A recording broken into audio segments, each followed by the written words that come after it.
Assalamualaikum warahmatullahi wabarakatuh. Sobat Raid Muslim Story yang dimuliakan Allah, semoga kita selalu dalam keadaan sehat walafiat. Amin ya rabbal alamin. Pada zaman dahulu, di zaman Nabi Ibrahim alaihissalam, hiduplah seorang raja yang sangat besar. Kekuasaannya meliputi seluruh belahan dunia ini. Kisah ini dinukil di dalam Al-Quran di dalam surat Al-Kahfi. Raja tersebut adalah Zulkarnain. Tidak ada penguasa yang mampu menguasai seluruh dunia ini kecuali 4 raja saja. Yang 2 dari golongan beriman dan lainnya lagi tidak beriman. Raja yang berasal dari golongan yang beriman adalah Nabi Sulaiman alaihissalam dan Raja Zulkarnain. Sedangkan yang tidak beriman adalah Fir'aun dan Namrud. Yang akan kita bahas di sini adalah kisah tentang Zulkarnain, seorang raja soleh yang mengembara hingga ujung timur dan ujung barat dunia. Zulkarnain ini bukanlah sebuah nama, melainkan julukan atau gelar untuk seorang yang memiliki makna orang yang memiliki 2 tanduk. Tapi 2 tanduk di sini memiliki arti orang yang mampu menaklukkan wilayah timur dan barat, karena ia memiliki wilayah kekuasaan yang sangat luas. Zulkarnain dianugerahkan Allah untuk menjadi raja dan penakluk sebagian besar di wilayah dunia ini. Dan Allah mempermudah segala sesuatu yang diinginkan Zulkarnain agar bisa menjadi kenyataan. Pokoknya segala hal yang ingin dicapai oleh beliau akan dipermudah oleh Allah Subhanahu wa Ta'ala untuk mendapatkannya. Zulkarnain adalah seorang raja yang luar biasa yang diberikan kecerdasan dan pasukan yang amat banyak. Beliau adalah figur seorang raja yang sempurna. Sebagian orang beranggapan beliau adalah Iskandar Al-Makduni atau Alexander yang Agung, raja yang mendirikan negara Iskandaria. Namun persepsi ini dibantah oleh para ulama, karena Raja Alexander bukanlah orang beriman. Karena disebutkan dalam sejarah, Raja Alexander ini memiliki seorang menteri ahli filsafat yang bernama Aristoteles. Yang sebagaimana kita ketahui, Aristoteles ini seorang ateis yang tidak percaya pada agama tertentu. Sedangkan Zulkarnain adalah seorang hamba yang beriman. Jelas antara Zulkarnain dan Raja Alexander adalah orang yang berbeda. Tatkala ia sedang berjalan bersama pasukannya menelusuri bumi yang menjelajah daerah kekuasaannya.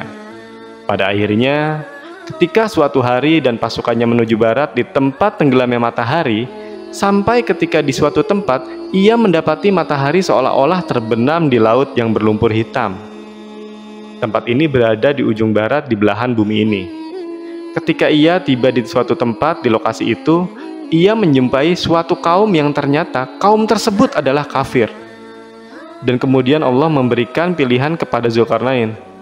Ya Allah, silahkanlah engkau serang mereka atau kau ingin berbuat baik kepada mereka. Karena kaum ini kafir dan berbuat syirik kepada Allah. Dan ternyata Zulkarnain memilih jalan dakwah. Kemudian beliau mulai mendakwahi kaum tersebut untuk menyembah Allah dan mengarahkan mereka ke jalan yang lebih baik. Beliau pun berkata, siapa dari kalian yang berbuat zalim, maka kami akan menyerangnya. Setelah kalian mati di dunia, maka di akhirat kalian akan mendapatkan siksaan yang lain yang jauh lebih parah daripada di dunia. Dan sebaliknya, jika kalian menerima dakwahku, maka kalian akan mendapatkan perlakuan yang baik dari kami dan akan mendapatkan surga ketika di akhirat nanti. Begitu hebatnya pasukan dan kekuasaan Zulkarnain yang memberikan ultimatum kepada kaum ini. Setelah mendakwahi kaum ini, Zulkarnain dan pasukannya berjalan menuju ke arah timur paling ujung dunia. Tapi ketika pada suatu hari, ia tiba di suatu tempat terbitnya matahari. Ia mendapati suatu kaum di sana yang tidak bisa berlindung dari teriknya matahari. Ada 2 pendapat dari ulama tentang tempat ini. Yang pertama beranggapan adalah tempat ini dihuni suatu kaum yang sangat primitif, yang tidak tahu cara membuat rumah, sehingga mereka tidur di bawah terik matahari. Dan pendapat yang kedua, tempat ini adalah suatu tempat yang mataharinya tidak pernah terbenam. Kemudian Zulkarnain memberikan peringatan yang sama kepada kaum ini. Jika mereka menolak dakwah Zulkarnain, maka mereka akan diperangi. Begitu juga sebaliknya. Karena mereka ini di bawah kekuasaan dari Zulkarnain, perlu kalian ketahui bahwa wilayah kekuasaan beliau sangat amat luas meliputi sebagian besar dari wilayah dunia ini. Setelah berdakwah pada kaum tersebut, beliau melanjutkan lagi perjalanannya, yang bila mana sebelumnya mereka ke ujung dunia timur dan ujung dunia barat, sekarang beliau menuju ke arah vertikal dunia ini. Tidak diketahui ke arah mana. apakah itu utara ataupun selatan. Yang diceritakan adalah beliau dan pasukannya menuju suatu tempat yang tempat itu memiliki dua gunung yang besar dan tinggi. Didapatinya di lokasi tersebut suatu kaum yang memiliki kosakata bahasa yang sangat rumit, dengan bahasa-bahasa yang Zulkarnain pernah ketahui, sehingga hampir-hampir bahasa mereka tidak bisa dimengerti oleh Zulkarnain dan pasukannya. Lalu bagaimana Zulkarnain bisa bicara dengan mereka? Bisa jadi Allah memberikan ilham berupa kemudahan untuk berkomunikasi dengan mereka. Atau ada seorang penerjemah di samping Zulkarnain yang kurang mengerti bahasa mereka. Semua mudah bagi beliau. Seorang raja yang soleh mustahil Allah tidak mempermudah segala sesuatu yang dilakukan beliau. Akan tetapi ketika dilakukan komunikasi kepada kaum ini, terlihat mereka mengeluh. Karena di wilayah tersebut ada dua kabilah yaitu Ya'jud dan Ma'jud yang sering berbuat kerusakan. Dan mereka memohon kepada sang raja untuk dibuatkan dinding pemisah antara kaum ini dan kabilah Ya'jud dan Ma'jud. Sebagaimana imbalannya, mereka akan diberikan upah kepada sang raja. Tentu saja ini adalah pekerjaan yang sangat berat. Secara logika, bagaimana kita bisa membuat sebuah tembok yang bisa terhubung antara gunung satu dengan gunung lainnya? Kalaupun proyek ini dilakukan pada zaman sekarang, itu akan terasa sangat sulit. Walaupun di zaman kita ini sudah bisa didukung dengan peralatan yang canggih dan modern. Bagaimana jika proyek pembangunan tembok ini dilakukan pada zaman dahulu? Dari yang kita sudah ketahui, bahwa ketika di zaman itu, peralatan tidak secanggih sekarang. Di manakah tempat ini? Wallahu a'lam bishawab. Untuk lokasi tempat ini ada dua kemungkinan. Yang pertama adalah berasal dari Syekh Hamid bin Hamzah Abu Zaid yang menerbitkan sebuah buku di tahun 2007. Di situ beliau beranggapan bahwa tembok Cina adalah tembok yang dibangun oleh Zulkarnain. Kalau menurut peneliti Syekh Hamid, beliau menyimpulkan kabilah Ya'jud dan Ma'jud adalah bangsa Mongol dari utara yang merusak dan menghancurkan negeri-negeri yang mereka taklukkan.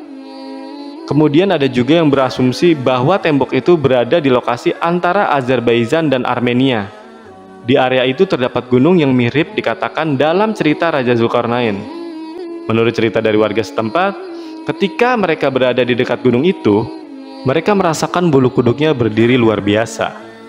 Suatu kondisi badan yang mengalami situasi merinding yang tak jelas asalnya dari mana. Jadi, tak ada seorang warga pun yang berani menjelajah wilayah tersebut. Nah, ketika suatu hari, mereka memberanikan diri untuk bersama-sama mengunjungi lokasi itu lebih jauh.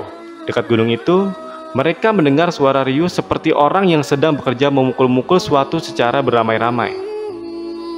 Dan ada cerita juga dari warga sekitar, mereka melihat manusia berdiri di atas gunung kemudian terhempas angin yang kencang, sehingga mereka jatuh lagi ke dalam gunung itu. Tapi sampai ini tidak tahu di mana yang benar tentang lokasi persisnya. Dari dua kemungkinan yang kita utarakan tadi, kita kembali lagi ketika kaum tersebut memohon kepada sang raja untuk dibuatkan sebuah dinding pembatas yang dinding itu memisahkan antara kaum itu dan kabilah Ya'jud dan Ma'jud. Jadi mereka akan memberikan upah kepada Zulkarnain apabila permintaan itu dipenuhi. Namun sang raja menolaknya. Lalu beliau pun berkata, "Apa yang telah Allah berikan lebih baik daripada yang akan kalian berikan kepadaku." Dan Zulkarnain meminta kepada mereka untuk membantu proses pembangunan dinding tersebut. Kemudian setelah kesepakatan terjadi, maka mereka mulai proyek pembangunan dinding pemisah tersebut. Langkah pertama sang raja adalah meminta potongan-potongan besi dari kaum tersebut. Yang tentunya ini adalah jumlah yang sangat banyak, karena akan digunakan untuk menutupi dua buah gunung. Lalu beliau memerintahkan menyusun potongan-potongan besi tersebut sehingga menutupi dua gunung itu. Setelah potongan-potongan besi itu rata dan di antara dua gunung, maka panaskanlah tumpukan besi itu dengan api. Dan ketika besi itu sudah panas, sehingga muncul nyala api. Karena saking panasnya besi tersebut, lalu tuangkanlah cairan tembaga di atasnya. Maksudnya di sini adalah mereka menuangkan tembaga cair yang sudah dipanaskan dari atas gunung, sehingga seluruh lapisan besi yang telah dipanaskan jadi tertutupi. Dan sekarang pertanyaannya adalah, bagaimana bisa orang zaman dahulu melakukan itu semua? Kalau dipikir secara logika, api sebesar apa yang bisa memanaskan tumpukan besi setinggi gunung? Dan bagaimana caranya menuangkan tembaga panas dari atas gunung? Perlu kita ketahui bahwa untuk menutupi gunung diperlukan tembaga dalam jumlah yang sangat banyak. Dan bagaimana caranya mereka membawa cairan tersebut ke atas gunung? Sungguh di luar nalar pikiran manusia. Akan tetapi, inilah kenyataan yang terjadi pada waktu itu. Bisa kita simpulkan bahwa Dzulkarnain memiliki kecerdasan di atas rata-rata manusia pada umumnya, karena sudah memiliki teknologi secanggih itu pada zamannya. Bahwasanya, jika besi dicampur dengan tembaga, akan menjadi material baru yang sangat kuat. Diceritakan di sini bahwa Dzulkarnain mencampurkan dua logam yang berbeda sehingga menghasilkan logam yang baru. Sungguh sebuah dinding yang sangat kuat dan luar biasa yang telah mereka bangun. Tapi luar biasanya, Dzulkarnain ini tidak membanggakan dirinya sendiri ketika telah menyelesaikan proyek tersebut. Dia tidak takjub sama sekali. Dia bilang ini rahmat dari Robku. Kemudian dia berkata lagi, jika pada suatu hari atas izin Robku, dinding ini akan luluh lantah. Maksudnya adalah, dinding ini tak akan bertahan selama-lamanya. Suatu hari jika Robku mengizinkan, dinding ini akan runtuh dan jebol. Di dalam sana, Ya'juj dan Ma'juj setiap harinya berusaha melubangi dinding itu agar bisa keluar. Setiap hari mereka berupaya untuk membongkar dinding yang dibangun Dzulkarnain tersebut. Jadi sampai hari ini di dalam sana mereka beranak pinak sehingga memiliki keturunan yang sangat banyak jumlahnya. Perlu diketahui, Ya'juj dan Ma'juj adalah manusia sama seperti kita. Sama-sama keturunan dari Nabi Adam alaihissalam. Hanya saja mereka memiliki keterbatasan yang tidak sama dengan manusia pada masa itu. Dan masa sekarang dua kabilah ini memiliki perawakan seperti orang Mongolia dengan bentuk wajah yang bulat, matanya sipit dan gemuk. Ketika pada suatu hari dinding itu akan berhasil mereka lubangi, sehingga keluarlah semua dua kabilah ini dari tabir yang menutupi lokasi itu. Seluruh dunia akan dipenuhi oleh Ya'juj dan Ma'juj. Saat itu mereka akan membunuh apapun yang ada di hadapan mereka, kecuali dari golongan mereka sendiri. Mereka akan membunuh manusia dan hewan yang ada di depan pandangan mereka. Pokoknya pada saat itu dikisahkan kalau bumi ini porak-poranda karena ulah mereka. Yang jadi pertanyaannya adalah, kapan mereka keluar dari tembok besi itu? Mereka akan keluar tak lama setelah Dajjal dibunuh oleh Nabi Isa di gerbang Lut. Sehingga pada saat itu, Allah memerintahkan Nabi Isa dan pengikutnya untuk bersembunyi di bukit-bukit untuk menghindari dua kabilah Ya'juj dan Ma'juj ini. Luar biasa memang kekacauan yang ditimbulkan oleh mereka. Sehingga Nabi Isa yang sanggup membunuh Dajjal pun tak mampu untuk menghadapi mereka. Kemudian pada suatu ketika, Nabi Isa berdoa kepada Allah untuk dimusnahkan dua kabilah ini. Kemudian Allah menurunkan binatang yang amat banyak berupa ulat. Ulat ini akan menggerogoti leher dan badan Ya'juj dan Ma'juj sehingga mereka semua mati tak tersisa. Mendengar kabar bahwasanya Ya'juj dan Ma'juj mati, maka Nabi Isa dan pengikutnya keluar dari tempat persembunyiannya. Tapi seluruh daratan sepanjang mata memandang berisikan bangkai dari dua kabilah itu. Sehingga menimbulkan bau yang amat sangat busuk dan menyengat.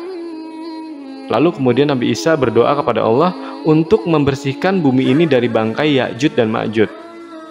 Setelah itu, datanglah burung-burung yang jumlahnya sangat banyak sekali. Dan itu tidak diketahui dari mana arah asalnya. Burung ini memiliki postur yang besar seperti burung unta. Lalu yang dilakukan burung ini adalah mereka mengambil jasad Ya'juj dan Ma'juj dan membuangnya entah di mana. Apakah itu di laut atau suatu tempat yang kita tidak ketahui.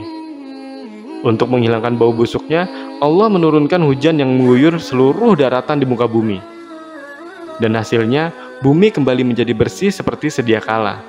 Jadi itulah cerita tentang Raja Dzulkarnain yang memiliki kaitan erat dengan Ya'juj dan Ma'juj. Semoga kisah ini lebih bermanfaat. Saya akhiri. Wassalamualaikum warahmatullahi wabarakatuh.